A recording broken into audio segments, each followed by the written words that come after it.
And welcome back to my another video. I hope आप सभी ने एसएससी जीडी के एग्ज़ाम की जो फॉर्म है वो फिलअप कर लिया होगा और अभी जो है आपका ध्यान अपने प्रिपरेशन की ओर है। मेरे को बहुत सारे कमेंट आ रहे थे कि दीदी जीके जीएस को कैसे पढ़ना है। बहुत लोगों को जीके जीएस से डर रहता है, ठीक है, और खैर डर रहना भी चाहिए क्योंकि इसका सिलेबस जो है वो बहुत ही बड़ा है।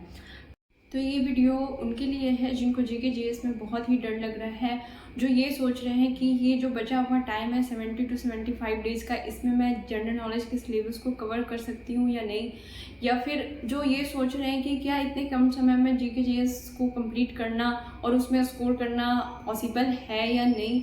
तो गाइस इस वीडियो में मैं सब कुछ बात करूँगी और कौन से चैप्टर से कितने क्वेश्चन आते हैं सबसे इम्पॉर्टेंट, ठीक है। बहुत लोग का तो सिर्फ यही सवाल था कमेंट में कि मैम ब्रिटिश पे बता दो कि कौन से चैप्टर से, मतलब कौन से सब्जेक्ट से कितने क्वेश्चन आते हैं। तो वो सब मैं इस वीडियो में कंप्लीट करने वाली हूँ, तो वीडियो को पूरे लास्ट तक देखना।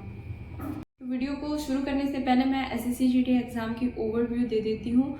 तो इसका एग्ज़ाम आपका दिसंबर टू जनवरी में कभी भी हो सकता है और इसका जो सिलेक्शन प्रोसेस है वो फर्स्ट है रिटन। जब रिटन के एग्ज़ाम में आप पास हो जाओगे तब आपका फिजिकल होगा और फिजिकल को क्वालिफाई करने के बाद मेडिकल होगा। फिर लास्ट में आपकी मेरिट बन के आएगी और वहाँ आपको पता चलेगा कि कौन सी आपको फोर्स मिली है। तो ये एक पैरामिलिट्री फोर्स में कांस्टेबल रैंक की जॉब है। इसका जो रिटन एग्ज़ाम है वो 4 सब्जेक्ट का होता है। मैथ्स, इंग्लिश लैंग्वेज या हिंदी लैंग्वेज, दोनों में से कोई एक लैंग्वेज का होता है, और रीजनिंग और जीके जीएस। सभी में 20 नंबर ऑफ क्वेश्चंस होते हैं और 40 मार्क्स के होते हैं, यानी टोटल 160 मार्क्स के होते हैं जो, और टाइम जो है वो होता है 1 घंटे का। और ये कंप्यूटर बेस्ड एग्ज़ाम होता है, मतलब आपको कंप्यूटर में एग्ज़ाम देना होता है, ठीक है। इतना तो सबको पता ही होता है, पर फिर भी जिनको नहीं पता है उनके लिए है। इस वीडियो का जो मेन पर्पस है जिस पे हम बात करने वाले हैं वो है जीके जीएस का जो टॉपिक्स है एंड नंबर ऑफ क्वेश्चन है, मतलब कि कौन से सब्जेक्ट से कितने क्वेश्चन आते हैं, इनका वेटेज क्या है, ठीक है। तो ये वीडियो बहुत ही इंपॉर्टेंट है। इससे आपको पता चल जाएगा कि हाँ कौन सा हमें, मतलब कौन सा सब्जेक्ट पढ़ें, कौन सा सब्जेक्ट छोड़ दें, क्योंकि ये भी इम्पॉर्टेंट है ना कि हमें कौन सा लिमिटेड सब्जेक्ट्स पढ़ने हैं। ये भी नहीं है कि पूरा जीके जीएस ही हम पढ़ जाए, इसलिए तो डर लगता है हमें कि इतना बड़ा सिलेबस है और कैसे कंप्लीट करें। तो हमें कुछ चीज़ छोड़नी भी होती है और कुछ सिर्फ लिमिटेड चीज़ें जो हैं वो पढ़नी होती है सिलेक्शन के लिए। तो आइए जानते हैं कौन से सब्जेक्ट से कितने क्वेश्चन आते हैं। तो सबसे पहले हिस्ट्री से देखेंगे तो एंशिएंट हिस्ट्री से लगभग 1 क्वेश्चन, मिडवेल हिस्ट्री से 1 क्वेश्चन, मॉडर्न इंडिया में जो नेशनल मूवमेंट है उससे 1 क्वेश्चन पक्का रहता है, और मॉडर्न इंडिया का प्री कांग्रेस फेज जो है उससे 1 क्वेश्चन। पॉलिटी से 1 से 4, तो यहाँ पे देख सकते हैं कि पॉलिटी का वेटेज ज़्यादा है, मतलब कहने का मतलब ये कि पॉलिटी में हम कम चीज़ें पढ़कर ज़्यादा नंबर ला सकते हैं, इसलिए सबसे इम्पॉर्टेंट सब्जेक्ट ये हो जाता है। और इसलिए मैंने डेली टारगेट्स में पॉलिटी सबसे पहले दिया हुआ है। जो वीकली टारगेट्स मैंने बनाया था उसमें फर्स्ट वीक में मैंने पॉलिटी कंप्लीट कराया है, ताकि साथ साथ में उसका रिविज़न भी करो और इससे आपके जो भी 3 से 4 क्वेश्चन होंगे वो सही हो।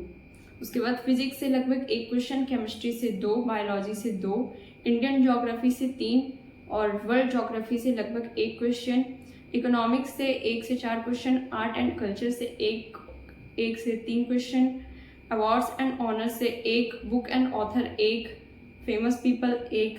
ये सबसे लगभग 1 क्वेश्चन तो आ ही जाते हैं, मतलब ये इम्पॉर्टेंट है, ठीक है। बुक एंड ऑथर से 1, फेमस पीपल हो गया, फेमस प्लेसेस से 1 question, government policies and schemes 1 question. और स्पोर्ट्स से भी ज़्यादा क्वेश्चन बनते हैं, तो स्पोर्ट्स के करंट अफेयर्स से लेकर के जो स्पोर्ट्स की स्टैटिक जीके है उसको कंप्लीट कर ले, यूट्यूब से वीडियो देखकर नोट्स बना ले और उसका जो है मल्टीपल रिवीजन करें, ठीक है।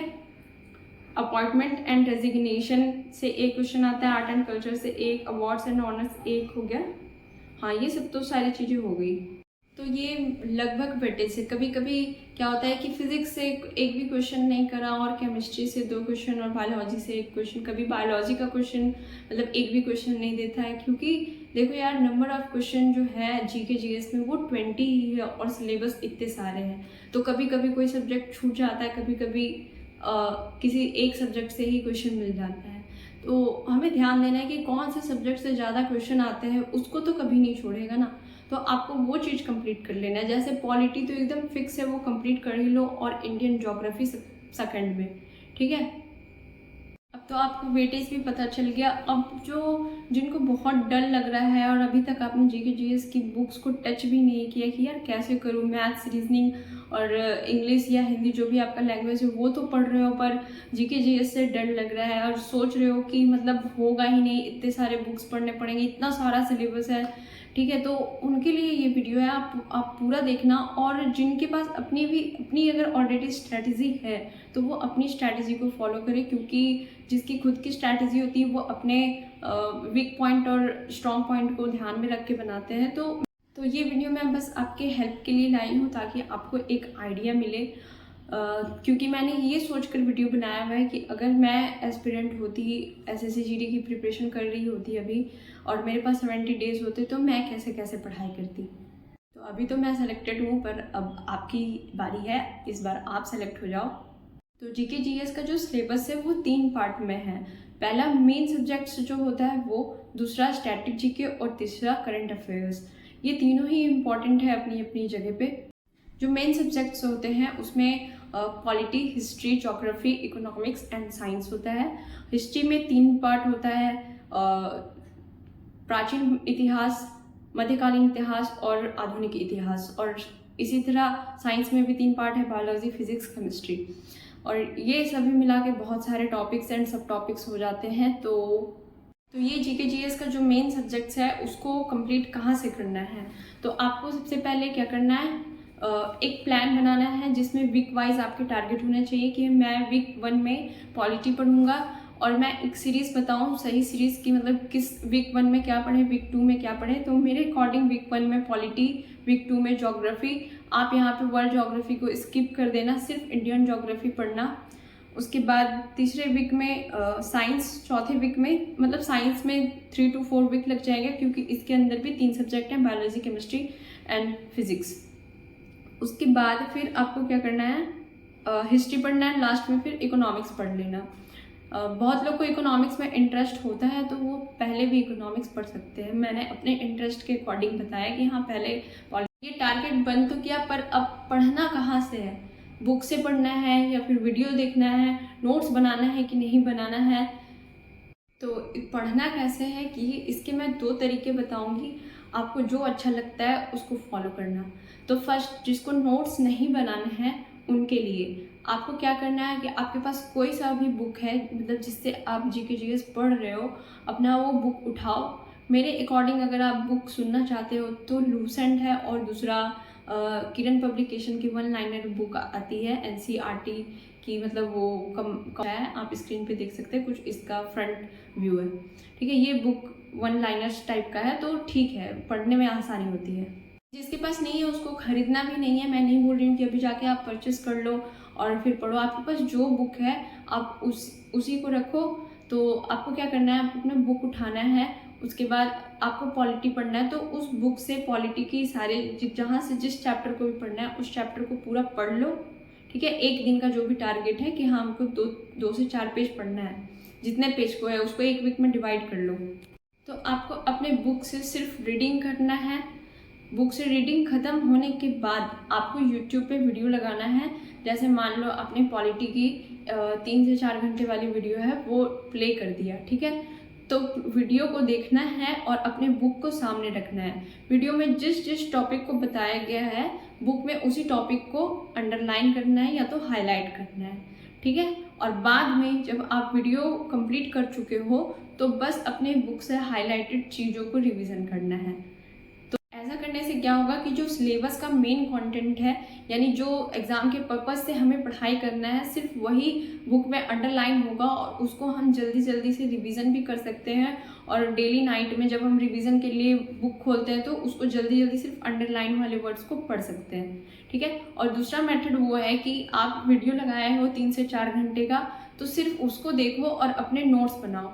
आपको बुक्स भी देखने की कोई ज़रूरत नहीं है ना कुछ भी, अपना जो नोट्स बनाए हो फिर उसी को रिवीजन करो और बार बार जितने वर्ड्स बाय वर्ड्स लिखे हो उसको अपने दिमाग में याद करो और उन्हीं लिमिटेड चीज़ों को याद करो जितने भी आपने अपने कॉपी में नोट डाउन किया हुआ है वीडियो से देखकर। मैंने क्रैश कोर्स के बारे में इसलिए बोला है क्योंकि एसएससी जीडी में बहुत डेप्थ में क्वेश्चन नहीं करते हैं, बिल्कुल ऊपर ऊपर से क्वेश्चन करते हैं, बहुत ही बेसिक से क्वेश्चन करते हैं। जब आप क्रैश कोर्स देखोगे तो मतलब क्रैश कोर्स में बताते ही वही है जो इम्पोर्टेंट है, जो एग्ज़ाम में पूछा जाता है मैक्सिमम। जब आप वन शॉट वीडियोस से अपना सिलेबस कंप्लीट करने लगोगे और धीरे धीरे मॉक टेस्ट देने लगोगे तो आपको समझ में आ जाएगा कि वन शॉट वीडियोस इम्पॉर्टेंट है, उसमें वही बताता है जो एग्ज़ाम के पर्पज़ से सही है। क्योंकि जो क्वेश्चन आते हैं एसएससी जीडी के एग्ज़ाम में बहुत ही नॉर्मल से क्वेश्चन आते हैं। जैसे 5 ईयर्स अगर प्लान की बात करूँ, 5 ईयर्स प्लान्स की, तो उसमें भी ऐसा आता है कि पहला पंचवर्षीय योजना किस मॉडल पर आधारित था, दूसरा किस मॉडल पर आधारित था, चौथा पंचवर्षीय योजना कब शुरू हुई थी, हरित क्रांति किस पंचवर्षीय योजना में आई थी। तो ऐसा क्वेश्चन आता है। और ज्योग्राफी की बात करेंगे तो ज्योग्राफी से भी स्थल सीमा की लंबाई पूछ लेता है, तो फिर स्थल सीमा से लगने वाले देशों की संख्या कितनी है, सबसे बड़ा देश मतलब क्षेत्र जो सबसे बड़ी सीमा लगाती है वह देश कौन सा है, तो इंडिया में वह राज्य कौन सा है।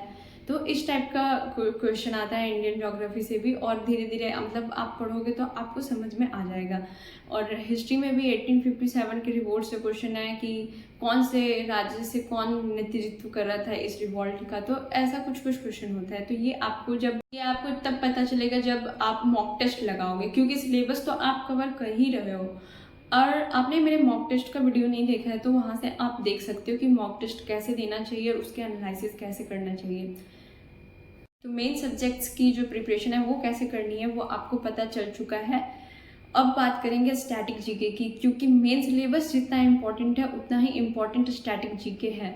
स्टैटिक जीके से बहुत सारे सवाल भर भर के आते हैं, तो इसको तो स्किप कर ही नहीं सकते हैं। तो स्टैटिक जीके कैसे कंप्लीट करना है, तो यूट्यूब पे career will pay SSC GD के लिए special static GK sir complete करवा रहे हैं। आप वहाँ से हर दिन एक टॉपिक को लें और कंप्लीट करें और उसको याद करें। मैंने स्क्रीन पे शेयर भी कर दिया है कि ये कौन सा है। आपको कहीं और भटकने का ज़रूरत नहीं है। अगर यूट्यूब पे इतनी सारी चीज़ें अवेलेबल हैं तो आप उसको ग्रैब करो, ठीक है। तो ये बेस्ट है स्टैटिक जीके के लिए कि आप एक दिन में एक वीडियो उठाएं और आप उसके नोट्स बनाएं और उसको याद करें। एट द एंड जब एग्ज़ाम नज़दीक आने वाला होगा आप अपने नोट्स को खोलोगे और इन्हीं का एक वीडियो है 8 घंटे का स्टैटिक जीके पे ही, आप उस वीडियो को चला लोगे और अपने नोट्स को खोलोगे तो साथ ही साथ आपका रिवीजन भी हो जाएगा। अब बात करते हैं करंट अफेयर्स की। तो करंट अफेयर्स की एक बुक आती है स्पीडी वार्षिकांक, मतलब ईयरली करंट अफेयर्स बुक है ये। आप स्क्रीन पे देख रहे हैं, इसका फ्रंट व्यू ऐसा होगा। ये आपको ऑनलाइन भी मिल जाएगा और अपने नज़दीकी शॉप पे जाओगे, बुक शॉप पे, तो वहाँ पे भी ये बुक मिल जाएगा। इंग्लिश और हिंदी दोनों में है, तो आप वहाँ से अपना जो है डेली कवर कर सकते हैं। लास्ट 1 ईयर की इसमें करंट अफेयर्स और लेटेस्ट एडिशन की भी मिल जाएगी, तो आप यहाँ से अपना करंट अफेयर्स कंप्लीट कर सकते हैं। गाइस, इस स्ट्रैटेजी को आपको तब तक फॉलो करना है जब तक आपका एडमिट कार्ड ना आ जाए। और एडमिट कार्ड आने के बाद आपने जहाँ तक भी पढ़ रखा हो, मान लो कि आपने कोई 4 सब्जेक्ट कंप्लीट किया और आपका एडमिट कार्ड आ गया है, ठीक है, तो वहाँ से आपका स्किप कर देना है। मतलब आपका एग्ज़ाम डेट आ गया है तो वहाँ से आपको अपनी जो भी नया पढ़ने की स्ट्रैटेजी है उसको स्टॉप कर देना है और आपने जितना भी पढ़ रखा है इन 70 to 75 डेज़ में उसको ही रिवीजन करते रहना है, बार बार जितना आप कर सको। बस उसको दिमाग में फिट कर लेना है जो भी आपने उस टाइम तक पढ़ा होगा। तो आई होप गाइस अब आपके डाउट्स जो है वो दूर हो गए होंगे। बहुत ही डिमांडिंग वीडियो थी और आप लोगों को बहुत डर भी लग रहा था कि जीके जीएस में मतलब मेरा अभी इतना कम समय में होगा या नहीं होगा। तो होगा। आप एक पेन और पेपर उठाओ, अपनी स्ट्रैटेजी बनाओ, कंसिस्टेंसी के साथ हर दिन पढ़ना है आपको। अगर किसी दिन कुछ नया नहीं पढ़ पाते हो तो पिछले दिन का रिवाइज ज़रूर किया करो। तो फ्रेंड्स, अगर मेरा ये गाइडेंस वीडियो आपके लिए हेल्पफुल रहा हो तो एक लाइक तो बनता है, तो जल्दी से इस वीडियो को लाइक कर दो और ज़्यादा से ज़्यादा कमेंट करो, क्योंकि आपको पता ही है कि आपके कमेंट से मेरे को मोटिवेशन मिलता है। तो कमेंट कर दो और सब्सक्राइब कर दो, क्योंकि मैं एसएससी जीडी से रिलेटेड वीडियोस लाती ही रहती हूँ। मेडिकल, फिजिकल, क्वार्टर, सैलरी, ठीक है, जो ड्यूटीज़ होती है वो कैसे होंगी, ट्रेनिंग में क्या क्या होता है, तो ये सारे अपडेट्स के लिए मेरे चैनल को सब्सक्राइब कर दो और ज़्यादा से ज़्यादा शेयर कर दो। तो गाइस, इस वीडियो में इतना ही। मिलते हैं अगली वीडियो में, तब तक के लिए tata bye bye, take care and be optimistic with Tamannaah.